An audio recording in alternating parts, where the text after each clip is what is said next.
पिछली जो क्लासेस हम लोगों ने पढ़ा है उस पिछली क्लास अल्टरनेटिव करंट वाली क्लास में, ठीक है ना, जिसको हम लोग एसी करंट बोलते थे, अल्टरनेटिव करंट बोलते थे, इस क्लास में हम लोगों ने ये चीज देखा है कि एसी करंट का मैग्नीट्यूड कॉन्टिन्यूअसली क्या हो रहा था, चेंज हो रहा था, और पीरियोडिकली उसका क्या हो रहा था, बताओ, डायरेक्शन चेंज हो रहा था। ठीक है, तो एसी करंट के मैग्नीट्यूड को समझने के लिए हमने कहा था कि हमारे एसी करंट का जो मैग्नीट्यूड होता है उसमें दो तरीके के मैग्नीट्यूड के बारे में हमने पढ़ा। एक हमने पढ़ा आरएमएस वैल्यू पढ़ा और एक हमने पढ़ा मीन वैल्यू, जिसको हमने पीक वैल्यू से रिलेट किया। क्या किया? पीक वैल्यू से। पीक वैल्यू आने का मतलब करंट का पीक वैल्यू आई नॉट और वोल्टेज का पीक वैल्यू वी नॉट। कहीं कहीं वीएम या आई एम भी लिख रखा है, वो आपको पता चल जाएगा कि वो पीक वैल्यू कहां लिखा रहता है। सभी बच्चों को पता है कि V बराबर अगर लिखा था V not sine omega T, तो I बराबर क्या हो सकता है भाई? I नॉट, बोलो कोई बच्चा, I not sine omega T plus five.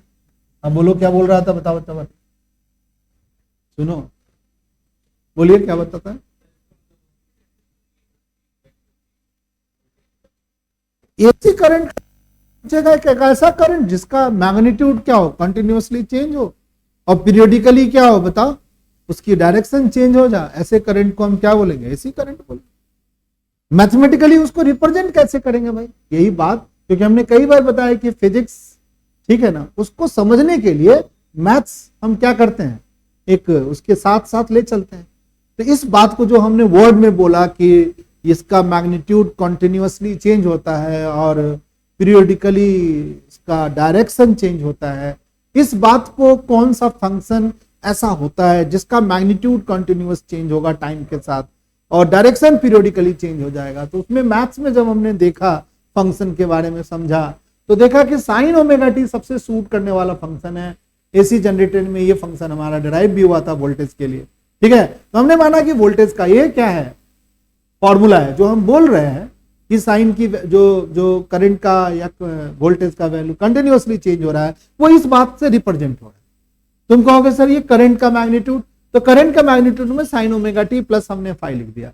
पिछली क्लास में हमने बोला था कि हमारा फेज होता है, ये भी फेज होता है, बट करंट क्या होता है, कभी कभी फेज में नहीं होता, आउट ऑफ फेज, कभी आगे चला जाता है, कभी पीछे चला।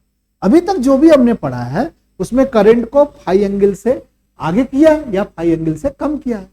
हमारा फाई की वैल्यू π/2 हुआ करता था, बट वो जो ही नहीं, वो तो इंडक्टर कंडक्टिंग सर्किट था या कैपेसिटर कंडक्टिंग सर्किट था, तब करंट या तो आगे गया था या पीछे आया था। जैसे इंडक्टर में फाई की वैल्यू -π/2 था, है, कैपेसिटर में फाई की वैल्यू कितनी थी, +π/2।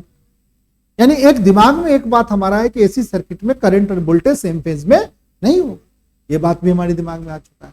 बट आज हम क्या चाह रहे हैं कि किसी सर्किट में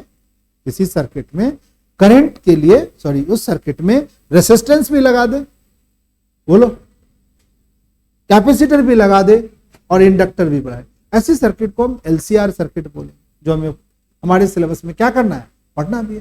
तो लिखेंगे सही बच्चे, LCR circuit, AC circuit containing, चाहे सिंपल लिख लो एलसीआर सर्किट। क्या लिखेंगे सही बच्चे? LCR circuit. देखो सही बच्चे, एलसीआर सर्किट।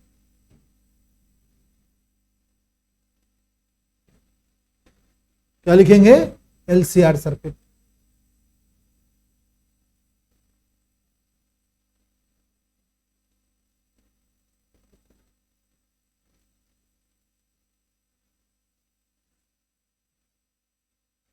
LCR circuit.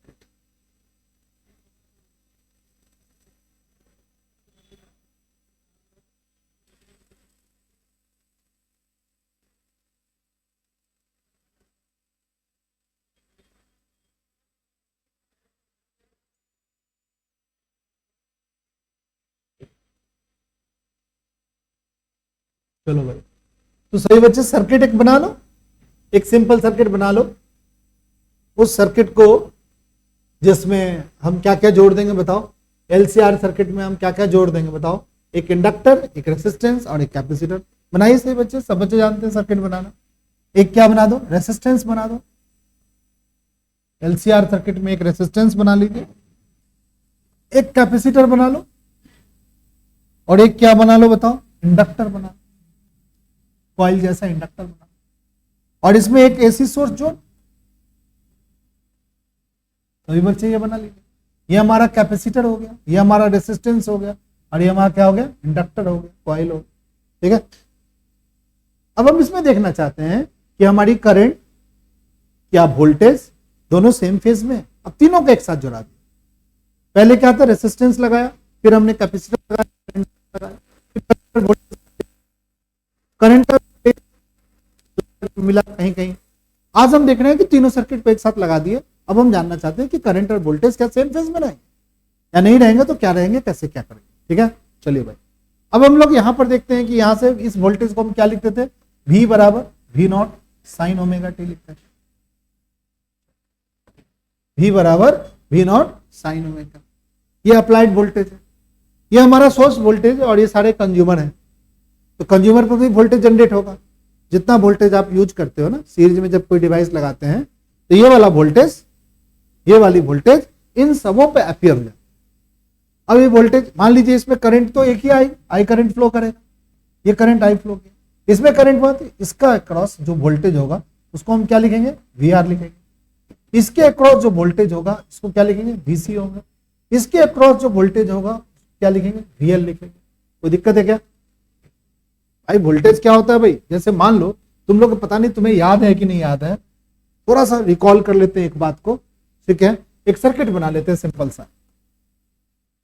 एक रेसिस्टेंस यहां लगा दिया, दूसरा रेसिस्टेंस यहां लगा दिया, तीसरा रेसिस्टेंस, एक ओम का, ये 2 ओम का, और ये 3 ओम का। ठीक है, लगा दिया डीसी, लगा दिया 20 वोल्ट का, 20 वोल्ट का डीसी सोर्स लगा दिया। अभी हम थोड़ी देर के लिए उसको स्टॉप किया है। एक बात मैं आपके दिमाग में डालना चाह रहा हूं, सारे रेसिस्टेंस क्या हो? सीरीज में लगे हुए हैं। ये 1 ओम का लगा हुआ है, ये कितने ओम का लगा हुआ है बताओ? 2 ओम का। कितने ओम का लगा हुआ है? 3 ओम का लगा हुआ है। चलो भाई, अब इसमें हम करंट देखना चाहते हैं। 20 वोल्ट का डीसी सोर्स लगा दिया, तो वोल्टेज अगर हम कहेंगे करंट कितना जाएगा, तो टोटल वोल्टेज कितना हो गया? 20 बाय में रेसिस्टेंस कितने हो गए? 5 कि 6? 6 का 6, चलो 6 लगता। ठीक है, वोल्टेज को थोड़ा कैलकुलेशन कम हो जाए, थोड़ा 24 कर देते, वोल्ट लिख देते हैं। 24 वोल्ट का बैटरी लगा दिया, 24 वोल्ट की बैटरी लगा दी। ठीक है, यहां पर 24 लिख। ठीक है, कितना होगा करंट जाएगा बताओ? 4 एम्पियर का करंट इसमें फ्लो करेगा, 4 एम्पियर का करंट। अब ये voltage across first resistor, voltage across second resistor, voltage across क्या होगा? Third resistor. निकालते हैं।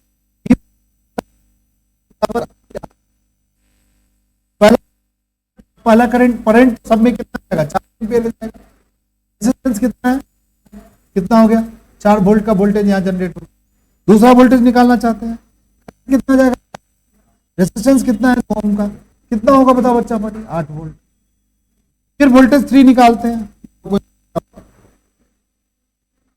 बोलो 4 इंटू 3 कितना हो गया वोल्टेज बताओ? 12। अब देखो यहां पर एक बात तुम्हें सिखाना चाहता था। क्या सिखाना चाह रहा हूं कि 24 वोल्ट का जो तुमने बैटरी लगाई है, 24 वोल्ट की जो अप्लाइड वोल्टेज लगाई है, ये सारे वोल्टेज तुम्हारी जो रेसिस्टेंस टाइप की जो चीजें थी वो क्या कर ली बताओ? कंज्यूम कर ली।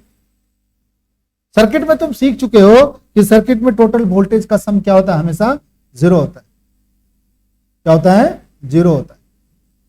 0 होने के लिए देखो ये सारे वोल्टेज प्लस मानेंगे, इस वोल्टेज को क्या मानेंगे? माइनस मानेंगे। यानी ये सारा वोल्टेज 12 8 क्या होगा? 20 4 24, ये सोर्स वोल्टेज है, तो ये सारा कंज्यूमर है। यानी ये वोल्टेज इन दोनों पे अप्लाइड वोल्टेज की क्या होता है बताओ? बराबर हो। अब तुम यहां पर भी ये बात सोच सकते हो भाई, एसी सोर्स हो या डीसी सोर्स है, वोल्टेज क्या होगा? ये जो अप्लाइड वोल्टेज जो भी है, ये जो हमारी अप्लाइड वोल्टेज भी है, वो किसके बराबर हो गए बताओ? VR वोल्टेज अक्रॉस क्या? रेसिस्टर। वोल्टेज अक्रॉस क्या? कैपेसिटर। वोल्टेज अक्रॉस क्या? बोलो, इंडक्टर। चलो, ये भी किसके बराबर होता था बताओ कोई बच्चा? ये भी हमारा वी आर किसके बराबर होता था? I R. ये क्या होता था? क्यू बाई सी होता था। ये क्या होता है? L D I by D T. अगर किसी बच्चे को ये बात नहीं पता है तो याद कर लो, ये हम पढ़ के आए हैं।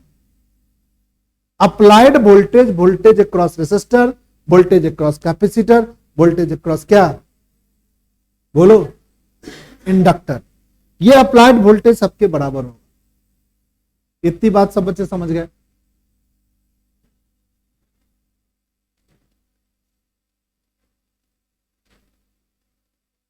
चलो भाई, अब तुम करना क्या चाहते हो भाई? तो हम क्या चाहते हैं कि इसमें वोल्टेज का तो इंफॉर्मेशन है सर, बट हम चाहते हैं यहां पर इंस्टेंटेनियस करंट चाहते हैं सर। जो करंट इस सर्किट में फ्लो किया, हम ये निकालना चाहते हैं कि ये करंट क्या सेम फेज में होगा कि डिफरेंट फेज में होगा। यही ना चाह रहे हैं भाई। अभी हम पिछली सर्किट में जब बनाए थे तो हमने रेसिस्टेंस लगाया था, तो हमने देखा रेसिस्टेंस का वोल्टेज, सॉरी अप्लाइड वोल्टेज और रेसिस्टेंस कंटेनिंग सर्किट का करंट सेम फेज में होता है। फिर इंडक्टर लगाया, फिर हमने क्या लगाया बताओ? फिर हमने क्या लगाया? कैपेसिटर लगाया। तो सब में हमने क्या सोचा? सब में हमने क्या सोचा? सब में हमने करंट और वोल्टेज के बीच ही तो रिलेशन डेवलप करने की कोशिश की कि हमारा करंट और वोल्टेज क्या हो जाए, किस रिलेशन के साथ है, सेम फेज में है कि आउट ऑफ फेज में है, इसके बीच हम रिलेशन समझना की कोशिश करते हैं। तो यहां पर एक लाइन सभी बच्चे लिखेंगे, वी वांट टू डिटरमाइन, सब बच्चे लिखो, here we want to determine, here we want, हम चाहते क्या है भाई? We want to determine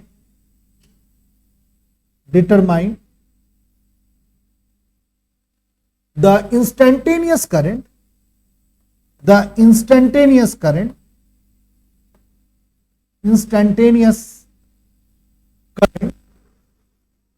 and its phase relationship। Instantaneous current को निकालना चाहते हैं और उसका फेज रिलेशनशिप निकालना चाहते हैं कि हमारी इंस्टेंटेनियस करंट होती क्या है और फेज के बारे में पता करना, फेज के बारे में। ये चीज हम निकालना चाहते हैं। अभी भी पूरी 2 क्लास से हम लोग यही करते आ रहे हैं कि अगर कैपेसिटर लगा रहे थे तो करंट का डायरेक्शन कैसे करता था, करंट का फेज क्या होता था, इंडक्टर लगाए थे तो करंट का फेज क्या होता था, रेसिस्टेंस लगाए तो करंट का फेज क्या होता था। अब हम निकालना चाहते हैं कि जब हम कैपेसिटर लगाएंगे, सॉरी तीनों चीज लगा देंगे तो करंट का फेज क्या होगा। चलो हम एनसीईआरटी बुक हम निकाल लेते हैं, ठीक है? सही बच्चे एनसीईआरटी बुक से समझने की कोशिश करें। चलिए, हमारा एनसीईआरटी बुक थोड़ा सा हेल्प करेगा, उसको हम लोग हमेशा देख करके कुछ बातों को अच्छे से समझ सकते हैं, क्योंकि उस किताब को हम जब खोलेंगे तो मेरे को पता चलेगा कि सर ने यहीं से समझाया था और मैं समझ भी गया था। कहाँ चला गया भाई? खुल जाओ।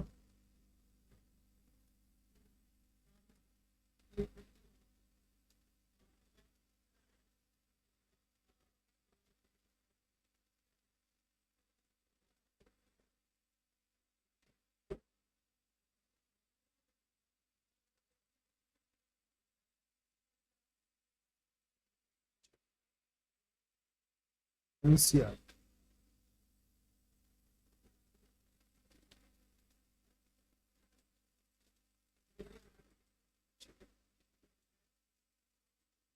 क्या लगा हुआ है सर्किट में भाई?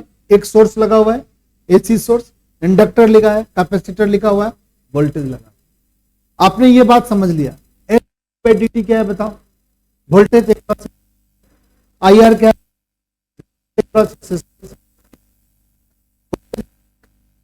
और V क्या है? अप्लाइड वोल्टेज, जो आपने एसी सोर्स का वोल्टेज लगाया।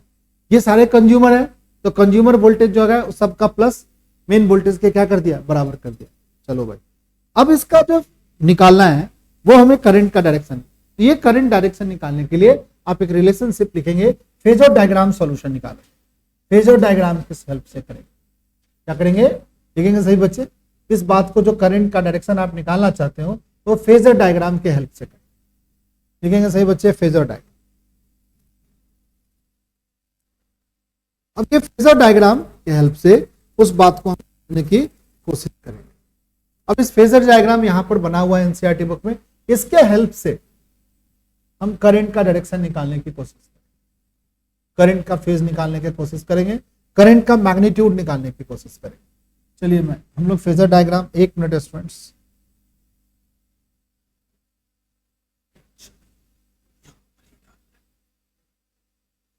जिसको नहीं समझ में आएगा प्लीज उसके साथ बातचीत करके समझने की क्या करेगा, कोशिश करेगा। सबसे पहले फेजर डायग्राम को समझ जाते हैं, क्या लिखाना हुआ है, ऐसा नहीं बनाएंगे, हम अपने तरीके से बनाएंगे, ठीक है। ये थोड़ा देखने में कॉम्प्लेक्स लग रहा है बट हम लोग समझ के बनाएंगे। क्या करेंगे भाई, तो हम लोगों ने एक चीज सीखा है, अभी हम लोग एक बार यहां पर हम लिख लेते हैं। V बराबर क्या लिखा है, आई आर लिखा है। ये वोल्टेज अक्रॉस क्या है बताओ, रेसिस्टेंस है। फिर क्या लिखा है, Q बाई सी लिखा है, और फिर क्या लिखा है, L डी आई बाई। अब इस फेजर को पहले समझते हैं, फिर एक नया फेजर इधर बनाएंगे। चलिए भाई, ये VR है और ये I है।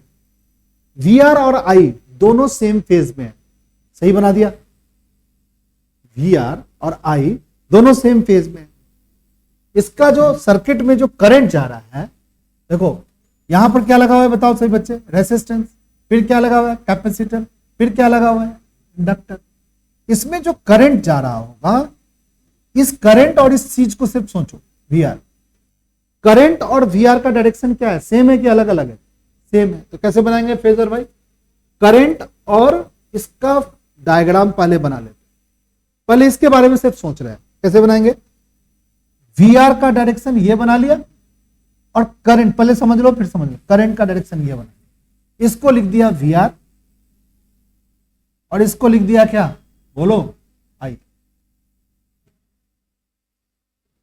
I को क्या बनाया, थोड़ा छोटा बनाया, और VR को क्या बनाया बताओ, वोल्टेज अक्रॉस रेसिस्टर, इसको थोड़ा सा क्या बनाया, बड़ा बनाया। कैसे लिखते थे भाई,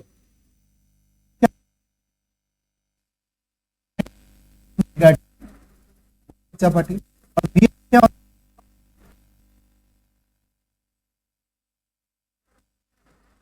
VR सॉरी करंट कितना होता था, करंट I बराबर V नॉट,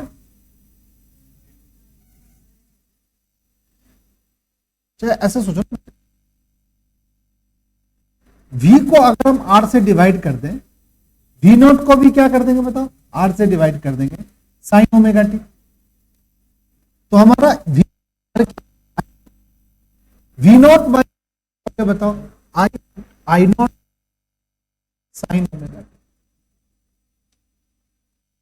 की वैल्यू और VR की वैल्यू, ये जो हमारा VR है और VI है, I का मैग्नीट्यूड कम है और VR का मैग्नीट्यूड क्या है, ज्यादा है। इसीलिए हम VR को आगे लिख दिया और I को क्या लिख दिया, पीछे लिख दिया, ठीक है। चलिए भाई, अब क्या हो गया भाई, अब करंट और वोल्टेज के बीच अब हम लोग कैपेसिटर की बात सोचते हैं। कैपेसिटर में करंट आगे रहता है कि पीछे रहता है, कैपेसिटर में करंट क्या रहता है, आगे रहता है। कितना आगे रहता है, π/2।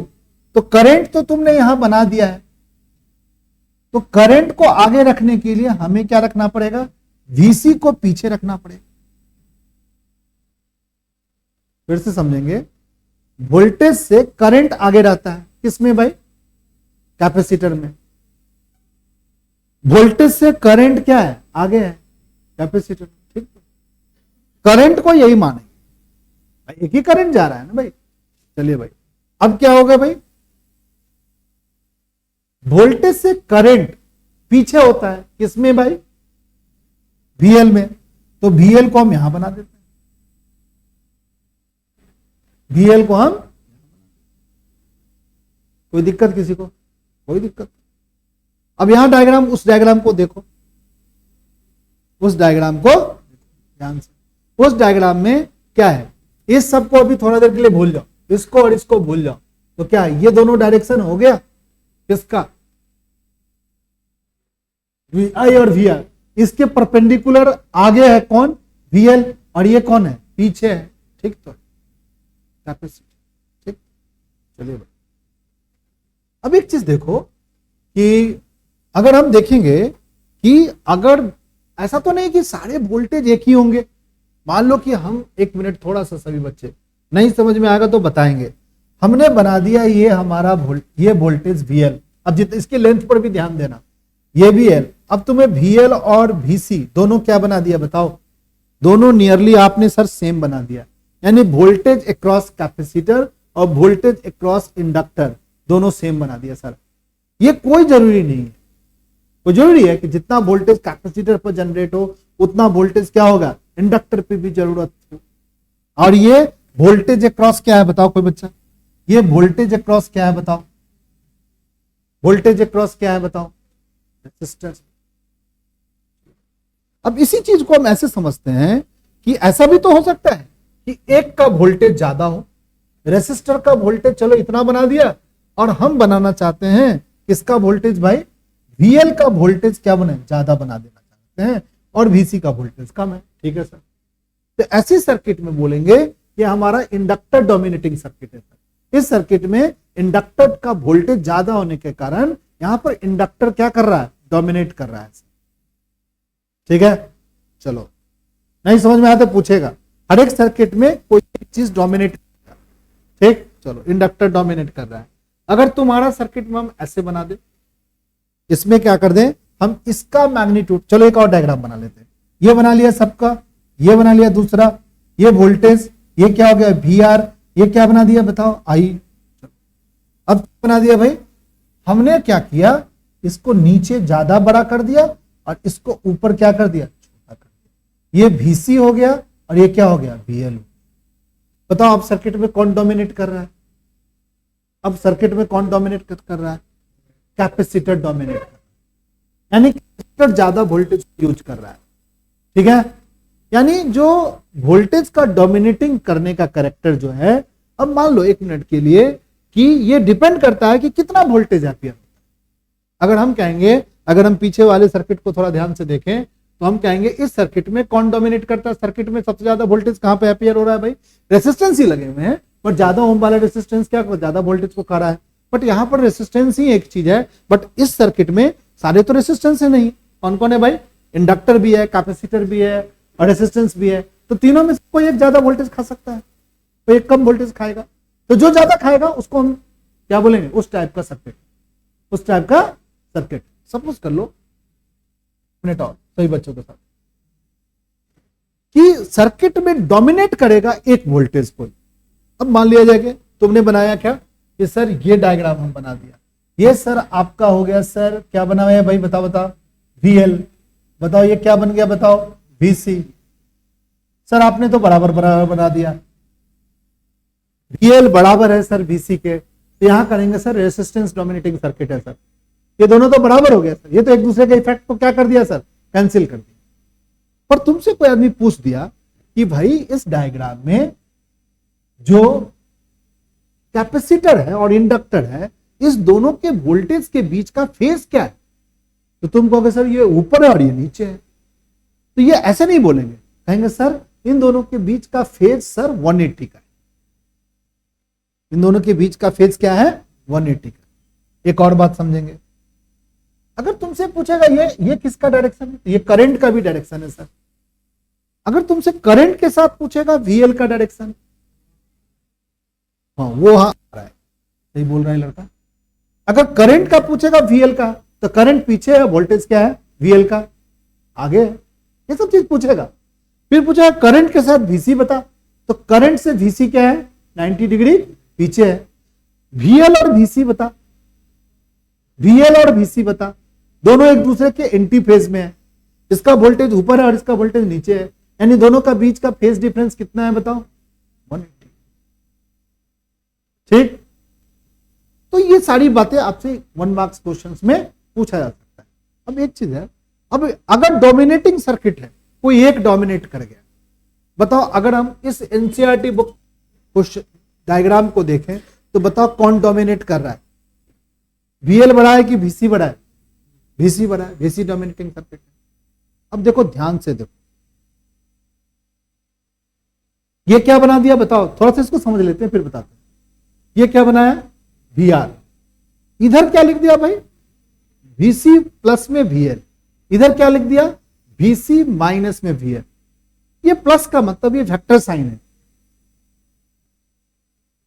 इसमें से ये वाले में से ये वाली चीज क्या होगी? वोल्टेज माइनस हो, उल्टे फेज में। अब हम लोग बात करते हैं एक और, चलिए इसी चीज को समझते हैं फिर से। ऑनलाइन वाले बच्चे को कुछ समझ में आ रहा है? Hello students, Ayush Pratap, yes sir. आ रहा है कुछ समझ में कि ऐसे ही है? हाँ आ रहा है सर समझ। वेरी गुड, थोड़ा जोर लगा के पढ़ना है। चलिए कोई बात नहीं है। तो सर्किट में हमें यह ध्यान देना पड़ेगा कि कौन डोमिनेट कर रहा है। इस एनसीईआरटी बुक के डायग्राम के अनुसार तुम्हारा कैपेसिटर डोमिनेट कर रहा है। चलो भाई, तो एक नया हम बना लेते हैं जिसमें कैपेसिटर डोमिनेट करा देते हैं। ठीक है बच्चा, बना लेते हैं जिसमें कैपेसिटर डोमिनेट करे। कैसे बनाएंगे भाई? सर इधर बना दो सर VR, इधर बना दो सर VC। अब मेरे साथ सब बच्चे बनाओ, ये बनाओ VL। बना लो सही बच्चे, सीधा बनाना, मेरे जैसा टेढ़ा मत बना लेना, सीधा सीधा डायग्राम बनाने का सीखो। ये क्या होगा भाई? VC, और ये क्या होगा बताओ? VL। चलो, ये करंट का भी डायरेक्शन है भाई, ये करंट का भी डायरेक्शन, याद रखना इसमें करंट का डायरेक्शन सेम है। अब इसमें से, इस VL में से इस VC को, VC में से इस VL को माइनस करो, माइनस माइनस होगा, इसमें से कुछ कम हो जाएगा। अब इसको हम अलग कलर से बना देते हैं, ये हमारा रिजल्टेंट हो गया। कौन डोमिनेट कर रहा है? कैपेसिटर डोमिनेट कर रहा है, तो को क्या कर देंगे? माइनस कर। ठीक है, और ये हमारा VR तो है ही, ये हमारा VR है ही। इस VR को नहीं चेंज करेंगे भाई, ये तो VR ऐसे है। इसी डायरेक्शन में कौन है बताओ? दूसरा करंट भी है हमारे। हमारी चर्चा किस पे चल रही है कि हम करंट का डायरेक्शन देखना, करंट का और वोल्टेज के बीच रिलेशन देखना चाह रहे हैं। चलो भाई, अब एक वेक्टर ऐसे हो गया, दूसरा वेक्टर ऐसे हो गया, इसका रिजल्टेंट क्या होगा भाई? इसका रिजल्टेंट क्या होगा? कोई बच्चा बता दो। इसके बीच से ऐसे निकलेगा? नहीं होगा, ऐसे। यही तो होता है ट्रायंगल के पैरेललोग्राम लॉ से। चलो भाई, अगर ये तुम्हारा VC माइनस VL है, यहां भी हम ऐसे बना सकते हैं, ये भी हमारा VC माइनस VL है। किसी बच्चे को ये बात समझ में नहीं आया तो पूछ लो। ये भी हमारा VC माइनस क्या होगा बताओ? VL होगा। कोई दिक्कत? जितना ये वेक्टर है उतना ही ये वेक्टर है भाई। अब देखो, अब इसके बीच का ये ऐसे जा रहा है, इसके बीच का एंगल ये क्या हो गया? 90 हो गया। इस पूरे लाइन को, कोई बच्चा बता दो, इस पूरे लाइन को क्या बोल रहे हैं? इस पूरे लाइन को क्या बोल रहे हैं? इस पूरे लाइन को क्या बोल रहे हैं? देखो कोई नहीं बता रहा है भाई। अरे भाई, इस पूरे लाइन को क्या बोल रहे हैं? VR। चलिए, इस पूरे लाइन को क्या बोल रहे हैं बताओ बच्चा पटी? तो इसका मैग्नीट्यूड नहीं निकाल सकते नेट वोल्टेज का? V रिजल्टेंट कैसे निकालेगा? पाइथागोरस थ्योरम सिखाया कि नहीं बचपन में? कैसे लिखेगा? ये V रिजल्टेंट, V रिजल्टेंट, तो VR का स्क्वायर किसके बराबर होगा बताओ? VR मत लिखो, V लिखो सीधा, VR मत लिखो, वो तो उसमें कंफ्यूज जाओगे। V लिख दो सीधा, वोल्टेज, नेट वोल्टेज V बराबर क्या लिखोगे बताओ? बोलो बच्चा बता। VR square plus VC minus VL का होल स्क्वायर, V का स्क्वायर। हाँ, VC माइनस VL का L होगा, सही कह रहा है। इतनी बात किसी को नहीं समझ में आया होगा तो ये हो नहीं सकता है, इतनी बात तो सर समझ में आ गया। चलो अब क्या हुआ, इस सर्किट में क्या क्या लगा हुआ, रेसिस्टेंस लगा हुआ है, नहीं लगा हुआ है, क्या लगा हुआ है बताओ बच्चा पाटी, इंडक्टर लगा हुआ है, क्या लगा हुआ है बताओ, कैपेसिटर लगा हुआ है। अब तीन चीज लगा हुआ है और इसमें एसी सोर्स भी लगा हुआ है, एसी सोर्स लगा हुआ है। भाई हर एक डिवाइस रेसिस्टेंस ऑफर करता है, ये हम सीखे हैं। ये जो रेसिस्टेंस ऑफर करता है इसको एक्सएल लिखते हैं, ये रेसिस्टेंस जो ऑफर करता है इसको क्या लिखते हैं, एक्ससी बोले थे। इस रेसिस्टेंस को क्या बोले थे, आर बोले थे। ये तो आर ही रेसिस्टेंस है। सब में कितना करंट जाता है बताओ, आई करंट जाता है। तो आई करंट जाएगा तो वोल्टेज का फॉर्मूला वी स्क्वायर बराबर क्या लिखोगे, टोटल वोल्टेज वी बराबर, इसके लिए वोल्टेज का एक्सप्रेशन कैसे लिखोगे, करंट आई का स्क्वायर बाई में क्या लिखेगा बताओ, आर का स्क्वायर। किसी को नहीं समझ में आया, करंट इसमें क्या जाएगा, आई इंटू में क्या होगा बताओ, एक्ससी। इसमें करंट कितना जाएगा, आई इंटू क्या लिखेगा बताओ, एक्सएल। सबका क्या कर देगा, नहीं कर लेगा। करंट किसके बराबर होता है, वोल्टेज किसके बराबर, करंट इंटू करंट रेसिस्टेंस। तो करंट सब में कितना जा रहा है बताइयो, आई जा रहा है करंट, सब में करंट आई नहीं जा रहा है। और ये रेसिस्टेंस आर का, ये रेसिस्टेंस एक्सएल का, ये रेसिस्टेंस क्या है, एक्ससी का है। इसी को तो रिएक्टेंट्स बोलते थे हमने सर्किट में, कैपेसिटर इंडक्टर। ओमेगा एल कहां बताया, अभी हम कहां कुछ बोले हैं, ये एक्सएल ओमेगा एल के बराबर हो रहा है, एक्ससी तो आगे की बात हमने पढ़ाया था। एक्सएल किसके बराबर होता है, ये तो वैल्यू है एक्सएल का। एक्सएल का कितनी वैल्यू होती है बताओ, ओमेगा एल होता था, और एक्ससी का क्या होता था, 1/ओमेगा सी होता था। ये तो इसकी वैल्यू, बट इसी को तो बोलते थे resistance offer by capacitor, resistance offer by inductor. यहां पर रेसिस्टेंस जो हो गया वो रेसिस्टेंस को करंट से मल्टीप्लाई कर दिया, वोल्टेज बन गया, रेसिस्टेंस को करंट से। अब देखो सब में आई स्क्वायर कॉमन ले सकते हो, नहीं ले सकता आई स्क्वायर कॉमन, तो ये आई स्क्वायर कॉमन ले लो सही बच्चे, मेरे साथ लिखते जाओ सही बच्चे। यहां क्या लिखेगा बताओ, आर स्क्वायर, प्लस में क्या लिखेगा एक्ससी, माइनस में क्या लिखेगा एक्सएल, इंटू का स्क्वायर करेगा वी स्क्वायर लिखेगा, ठीक है। अभी इस वी स्क्वायर को किससे डिवाइड कर देगा, वी स्क्वायर को हम लोग आई स्क्वायर से डिवाइड कर देंगे, तो क्या होगा यहां पर बनेगा आर स्क्वायर प्लस में एक्सएल, एक्ससी माइनस में एक्सएल का होल स्क्वायर, वी को आर स्क्वायर से डिवाइड करेगा, बोलते हैं देखो वी को आई से डिवाइड करते हैं, क्या होता है बताओ कोई, वी को आई से डिवाइड करते हैं, वी को डिवाइड करते हैं, क्या होगा, क्या है, चलो भाई वी स्क्वायर को आर स्क्वायर से डिवाइड करते हैं, इसको भी क्या बोलेंगे रेसिस्टेंस। यहां पर रेसिस्टेंस का नाम दिया जाएगा, इसको बोलेंगे इंपीडेंस, जेड, जेड का स्क्वायर। सर्किट का जो रेसिस्टेंस होता है उसको हम बोलते हैं इंपीडेंस, क्या बोलेंगे, इंपीडेंस। इस जेड स्क्वायर को बोलेंगे इंपीडेंस। ये जेड स्क्वायर किसके बराबर होगा बताओ, वी स्क्वायर बाई में आई स्क्वायर को हम यहां जेड स्क्वायर बोलेंगे, और जेड स्क्वायर को बोलेंगे इंपीडेंस, इंपीडेंस बोलेंगे। इंपीडेंस जो होती है ये total resistance offered by LCR circuit, total resistance offered by LCR circuit, offered by LCR circuit. यानी जेड का स्क्वायर किसके बराबर होगा भाई, आर स्क्वायर प्लस में एक्ससी माइनस एक्सएल का होल स्क्वायर, और जेड की वैल्यू किसके बराबर होगा, under root R square plus में एक्ससी माइनस एक्सएल का।